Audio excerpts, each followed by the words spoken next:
चलो अब हम लोग अगला टॉपिक बात करने वाले हैं क्या, वर्क के बारे में। ठीक है, इससे पहले हम लोग इसमें हम लोग एनसीईआरटी का एग्जांपल नंबर 5.3 भी उसको भी सॉल्व करेंगे। ठीक है, अच्छा एक बात समझते हैं, इससे पहले वाले टॉपिक में हम लोग बात किए थे सबसे पहले द स्केलर प्रोडक्ट, उसमें एग्जांपल 5.1 भी जाने थे, और फिर उसके बाद हम लोग बात किए थे क्या चीज, वर्क एनर्जी थ्योरम के बारे में, जिसमें हम लोग पढ़े थे एग्जांपल नंबर 5.2। अब हम लोग टॉपिक जो है वो करेंगे वर्क। ठीक है, इसमें एग्जांपल नंबर 5.3 भी सॉल्व करेंगे। वर्क दो प्रकार का निकाला जाता है, एक होता है work done bye constant force और एक होता है work done by variable force. Constant force बोले तो जब किसी ऑब्जेक्ट के ऊपर मान लिया जाए 50 न्यूटन का फोर्स लग रहा है, बस 50 का ही लग रहा है, ठीक है, और उसको डिस्प्लेस करके ऑब्जेक्ट को हम एक जगह से दूसरे जगह लेके गए, तो ऐसा फोर्स हमारा कांस्टेंट फोर्स है। वैसा फोर्स जो बदल नहीं रहा हो, उसके कारण वर्क निकालने का अलग तरीका होता है। एक होता है आगे का एक टॉपिक है, इसके बाद वाला एक टॉपिक आएगा आगे चल के, उसमें हम लोग, इसके बाद तो काइनेटिक एनर्जी उसके बाद आएगा, उसमें हम लोग जानेंगे क्या कि work done by variable force ना। अगर कोई फोर्स मेरा बदल रहा है, जैसे कि अगर किसी ऑब्जेक्ट को हम लोग ऐसे धक्का दे रहे हैं, शुरू में कम फोर्स लगाए, धीरे धीरे फोर्स का मान बढ़ा रहे हैं, तो वो वेरिएबल फोर्स है। या फिर अगर शुरू में ज्यादा फोर्स लगाए फिर धीरे धीरे फोर्स को कम कर रहे हैं, यानी कि फोर्स बदल रहा है, कोई वस्तु को डिस्प्लेस कर रहे हैं, खिसका रहे हैं, साथ ही साथ फोर्स का मान मेरा अगर बदल रहा है तो कहेंगे क्या कि वो मेरा क्या है, एक वेरिएबल फोर्स है। और वेरिएबल फोर्स के कारण जो वर्क निकालने का तरीका होता है वो अलग होता है, उसमें इंटीग्रेशन का काम है। पहले अभी हम लोग आज के टॉपिक में सिर्फ बात करने वाले work done bye constant force. आखिर ये वर्क क्या होता है, वर्क पहले समझते हैं। वर्क एक तरीका है किसी एक ऑब्जेक्ट से दूसरे ऑब्जेक्ट में एनर्जी को ट्रांसफर करने का ना। कोई एक ऑब्जेक्ट ऐसे रखा हुआ है, ठीक है, अगर हम इसको डिस्प्लेस किए तो काइनेटिक एनर्जी इसके अंदर आ गया, वर्क करेंगे तो किसी ऑब्जेक्ट का काइनेटिक एनर्जी चेंज करता है। हम लोग इसके पिछले वाले क्लास में जाने थे, पढ़े थे वर्क एनर्जी थ्योरम। वर्क बराबर होता है चेंज इन काइनेटिक एनर्जी, तो जाने थे ना, काइनेटिक एनर्जी को क्या किए, चेंज किए, जीरो से क्या कर दिए, इसका काइनेटिक एनर्जी हाफ mv²। तो वर्क किए, वर्क करके हम लोग इसको क्या करेंगे, इसके एनर्जी में चेंज कर सकते हैं। ठीक है, तो work is a method of transfer of energy from one body to another body. Work एक तरीका है जिससे हम लोग एक बॉडी से दूसरे बॉडी में एनर्जी को ट्रांसफर कर सकते हैं। जिसे मैकेनिकल वर्क वगैरह होता है, बहुत टाइप का वर्क वगैरह करके एनर्जी को इधर से उधर ट्रांसफर किया जा सकता है। हम लोग समझते हैं सारा चीज, work done bye constant force वो हम लोग निकालना सीखेंगे। जैसे अगर मान लिया जाए कैसे निकालते हैं हम लोग वर्क को, इस पर बात करते हैं। जैसे अगर मान लिया जाए कोई एक ऑब्जेक्ट है इस तरीके से हमारे सामने, ठीक है, और इसके ऊपर इस तरफ हम फोर्स लगा रहे हैं, मान लिया जाए उदाहरण के लिए फोर्स बराबर 20 न्यूटन है। ठीक है, तो 20 न्यूटन का फोर्स लगा रहे हैं और इसको इधर खींचेंगे तो इस फोर्स का एक हिस्सा इधर काम करेगा और एक हिस्सा ऐसे करके टूटेगा। अच्छा, अगर मान लिया जाए ये एंगल थीटा बराबर मान लिया जाए 60 डिग्री है, तो इसका एक फोर्स का एक कंपोनेंट इधर काम करेगा, कितना, F cos थीटा। क्या इसको डिस्प्लेस किए, मान लिया जाए इस ऑब्जेक्ट को डिस्प्लेस करके यहां से हम लोग आगे लेकर के गए, डिस्प्लेसमेंट इसका x जो कि मान लिया जाए 5 मीटर है। ठीक है, तो x डिस्प्लेसमेंट किए, तो जो वर्क होगा यहां पे, वर्क बराबर फॉर्मूला हम लोग पढ़ते आ रहे हैं, 9th क्लास में भी था। वर्क बराबर होता है फोर्स इंटू डिस्प्लेसमेंट। वर्क बराबर फॉर्मूला होता है, वर्क बराबर होता है फॉर्मूला फोर्स अलोंग डिस्प्लेसमेंट। ठीक है, force along displacement into displacement. ये हम लोग force along displacement into displacement, ये हम लोग क्लास 9th में पढ़े थे। 9th में होता है ये चीज, फोर्स जो डिस्प्लेसमेंट के तरफ लग रहा है वो अगुना क्या, डिस्प्लेसमेंट ना। तो फोर्स डिस्प्लेसमेंट की तरफ यहां क्या लग रहा है, F cos थीटा। वर्क बराबर क्या होता है, यहां पे फोर्स जो डिस्प्लेसमेंट की तरफ लग रहा है वो कितना है, F cos थीटा, यही ना, उधर डिस्प्लेस कर रहा है, इस वाले के कारण ऊपर वाला ऊपर की तरफ लगेगा F sin थीटा। ये रिजोल्यूशन ऑफ वेक्टर हम लोग पढ़े थे चैप्टर नंबर 3 में, रिजोल्यूशन ऑफ वेक्टर नाम का टॉपिक है, वो पढ़ा हुआ रहने से ये चीज समझ में आएगा। एक कंपोनेंट इधर तोड़ेंगे, एक इधर तोड़ेंगे, इधर थीटा उधर cos थीटा। अच्छा, force F cos theta into displacement इधर कितना है, x, t से भी लोग डिनोट करते, मान लीजिए x से डिनोट किए, तो अब इसी चीज को वर्क बराबर क्या हो गया, एफ एक्स कॉस थीटा। इसको क्या लिख सकते हो, एफ एक्स कॉस थीटा, जहां पे थीटा क्या है, फोर्स और डिस्प्लेसमेंट के बीच का एंगल है ना। तो यहां पे हेयर एफ तो हमारा क्या है, ये फोर्स है ना, और एक्स हमारा क्या है, डिस्प्लेसमेंट, और थीटा क्या है, थीटा बराबर angle between F and x, F और एक्स के बीच का क्या है, एंगल हो गया। तो यहां पे हम लोग इसको अगर वर्क निकालना हो तो यहां पे हम लोग निकालेंगे कैसे, वर्क बराबर फोर्स का मान क्या था 20, डिस्प्लेसमेंट था 5, इंटू कॉस थीटा कितना है 60 डिग्री। तो वर्क हम लोग यहां पे निकाल सकते हैं 20 पंचे कितना 100 इंटू कॉस 61/2।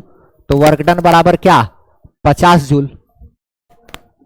50 जूल का क्या हुआ यहां पे हम लोग 50 जूल का क्या वर्क निकाले।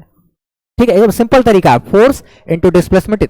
अच्छा, जनरल फॉर्म इसका देखो, general form of work, work का जो जनरल फॉर्म होता है, वर्क बराबर होता है फोर्स और डिस्प्लेसमेंट का डॉट प्रोडक्ट। ये हो गया क्या हमारा फोर्स और ये हो गया डिस्प्लेसमेंट। फोर्स और डिस्प्लेसमेंट का डॉट प्रोडक्ट करेंगे तो हमको वर्क मिलेगा। ठीक है, तो वर्क का जो फॉर्मूला आया यहां से क्या बना, एफ एक्स कॉस थीटा। अच्छा, एक्स एक्सिस के तरफ रहेगा तो एक्स डालेंगे, वाई एक्सिस के तरफ या जेड एक्सिस जो भी रहे, एफ डी कॉस थीटा भी बोल सकते हैं, एफ एस कॉस थीटा भी बोल सकते हैं, जिसको जिस चीज से दर्शाने का मन अपना वो उस चीज से हम लोग डिनोट कर सकते हैं। ठीक है, लेकिन एक्स हमारा है क्या यहाँ पे, वो डिस्प्लेसमेंट, विस्थापन। अच्छा ठीक है, तो इसी में अगर मान लिया जाए एक एग्जांपल दिखाते हैं, जैसे कि अगर कोई ऑब्जेक्ट है ऐसे करके यहाँ पे, ठीक है, इस ऑब्जेक्ट को अगर हम लोग आगे चल के ये चीज काम देगा, इस ऑब्जेक्ट का मास है इसका क्या है एम। अच्छा ठीक है, इस पे नीचे की तरफ जो फोर्स लगेगा वो कितना लगेगा एम जी। कोई ऑब्जेक्ट को एच हाइट से गिरा दिए, एच क्या है इसका, तो यहां पे फाइंड वर्क, यहां से ये ड्रॉप्ड, इसको क्या किए गिरा दिए, एक एम मास का ऑब्जेक्ट को छोड़ दिए एच हाइट से। तो जब वो वहां से यहां तक नीचे आएगा तो जो वर्क होगा वो वर्क कितना होगा, वर्क बराबर होता है फोर्स इंटू डिस्प्लेसमेंट इंटू क्या कॉस थीटा। अच्छा, तो फोर्स नीचे की तरफ कितना लग रहा है एम जी। अच्छा, डिस्प्लेसमेंट कितना हुआ भाई इसका एच। अच्छा, कॉस थीटा देखो तो एम जी ग्रेविटेशनल फोर्स नीचे और डिस्प्लेसमेंट भी क्या है उधर ही है, दोनों एक ही डायरेक्शन में है, तो एंगल इसका क्या हो गया 0 डिग्री। तो कॉस 0 क्या होता है 1। अच्छा ठीक है, तो एम जी एच इसका क्या हो गया वर्क, एम जी एच क्या हो गया वर्क।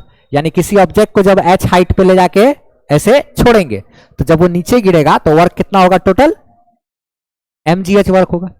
ठीक है, अच्छा इसमें एक बात हमको समझना है कि ऐसा क्या क्या कंडीशन हो सकता है जिसमें कि वर्क ना हो। जैसे कि अगर मान लिया जाए, देखो तो वर्क है क्या हमारा, एक स्केलर क्वांटिटी है क्या, work is a scalar quantity. ठीक है, अच्छा इट मे बी 0 पॉजिटिव और निगेटिव, कुछ भी हो सकता है। देखो एक चीज, जैसे हम लोग एक बात देखो जरा सा केस 1 में, इफ थीटा, अगर थीटा का मान हमारा जो फोर्स और डिस्प्लेसमेंट के बीच का जो एंगल है, तो वर्क का फॉर्मूला होता है एफ एक्स कॉस थीटा। यानी अगर कॉस थीटा पॉजिटिव है तो वर्क भी पॉजिटिव, अगर कॉस थीटा का मान निगेटिव है तो वर्क भी निगेटिव, अगर कॉस थीटा का मान 0 तो वर्क भी 0। अच्छा, थीटा का मान अगर 0 डिग्री से के बराबर या उससे बड़ा या फिर 90 डिग्री से छोटा, देन एक चीज देखा गया कि देन क्या होगा वर्क हमारा पॉजिटिव होगा। क्यों, क्योंकि इसमें हम लोग चूंकि कॉस थीटा हमारा क्या हो जाएगा पॉजिटिव, क्योंकि 0 से 90 के बीच में cos थीटा का मान पॉजिटिव होता है। जैसे cos 30 डिग्री लिए तो cos 30 डिग्री √3/2 पॉजिटिव है। cos 45 लिए 1/√2 ये भी पॉजिटिव है ना। cos 60 1/2 ये भी पॉजिटिव है।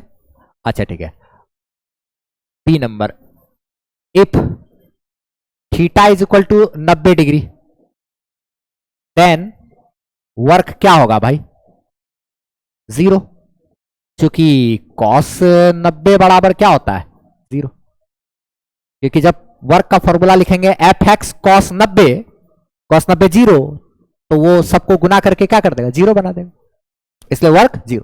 तो कभी भी अगर क्या हो, फोर्स और डिस्प्लेसमेंट अगर परपेंडिकुलर, ये हमको क्या बताता है कि if force and displacement both are perpendicular to each other then work done by that force will be क्या? 0। अगर कोई फोर्स है जो डिस्प्लेसमेंट के परपेंडिकुलर है तो उसके द्वारा किया गया वर्क क्या होगा? 0। ठीक है, हमको यही बात बता रहा है ना, इफ थीटा बराबर 90 तो वर्क हमारा 0, क्योंकि cos 90 का मान 0 होता है। It means if force is perpendicular to the displacement then the work done by that force will be क्या? 0। अगर फोर्स और डिस्प्लेसमेंट आपस में परपेंडिकुलर है तो उस फोर्स के द्वारा किया गया वर्क डन 0 काउंट करेंगे। अच्छा ठीक है, सी नंबर एक सिचुएशन और है क्या? इफ थीटा का मान हमारा 90 डिग्री से बड़ा हो और 180 डिग्री से छोटा या उसके बराबर, दो वेक्टर के बीच 180 डिग्री एंगल हो सकता है ज्यादा से ज्यादा। 90 से 180 के बीच cos थीटा का मान निगेटिव होता है। जैसे अगर कोई पूछेगा cos 120 डिग्री का मान, दो वेक्टर के बीच का एंगल अगर हो गया 120 डिग्री, 120 डिग्री का मतलब समझते हो? एक इधर तो एक इधर, एक इधर एक इधर, ये थीटा बराबर अगर 120 डिग्री तो cos 120 का मान होता है cos 90 + 30, यानी कि माइनस साइन 30, तो -1/2। यहां पे cos 120 बराबर -1/2, तो निगेटिव होता है। cos का वैल्यू 90 से 180 के बीच में निगेटिव होता है, 90 और 180 के बीच में।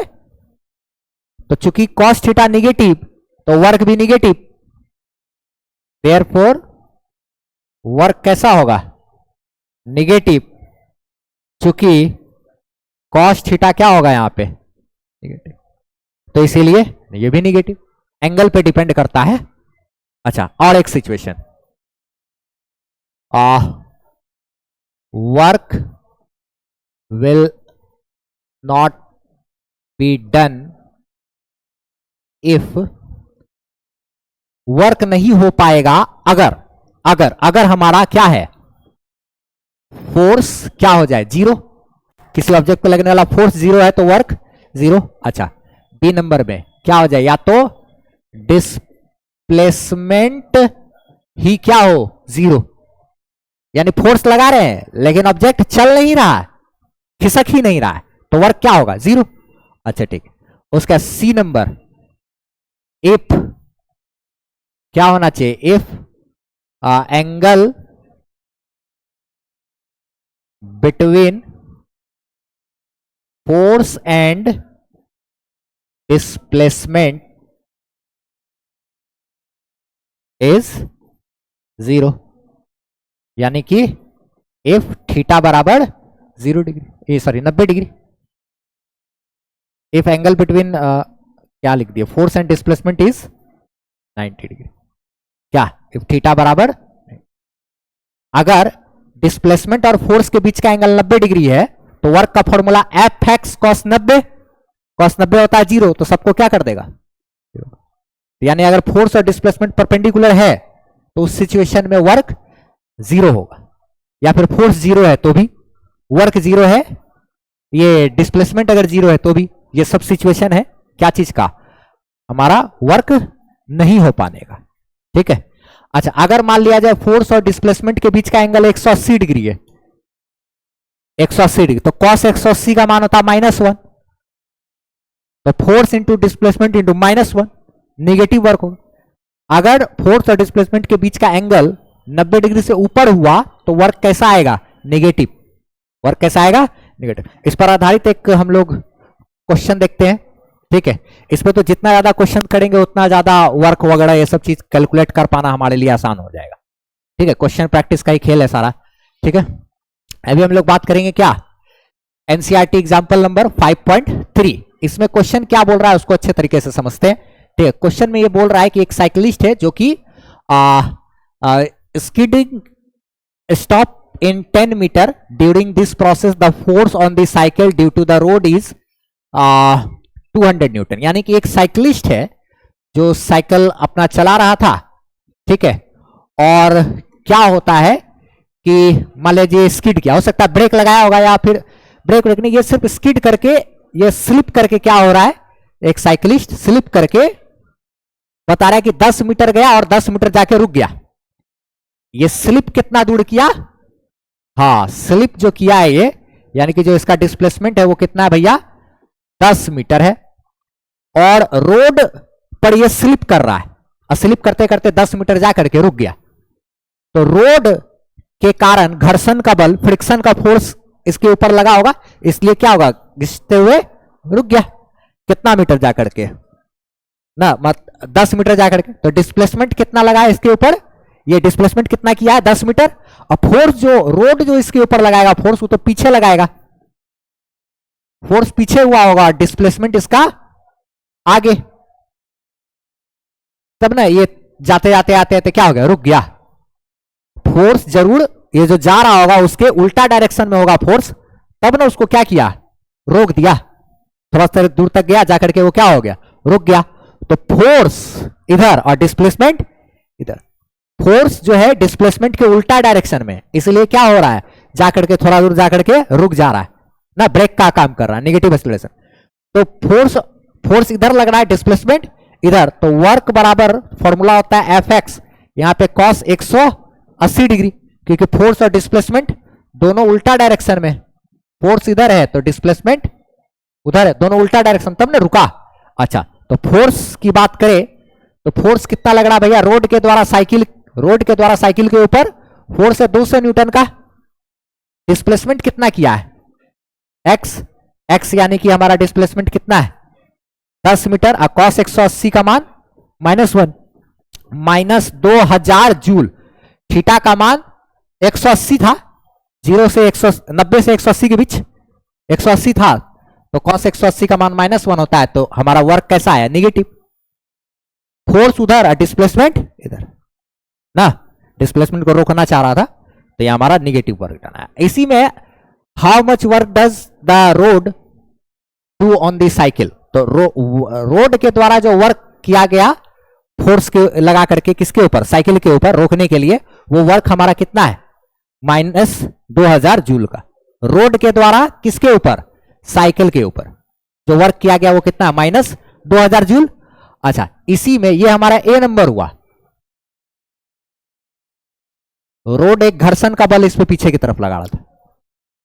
फिर आगे बोला क्या कि how much work does the cycle do on the road, तो बी नंबर में पूछ रहा है कि साइकिल जो है उसने रोड पे कितना वर्क किया।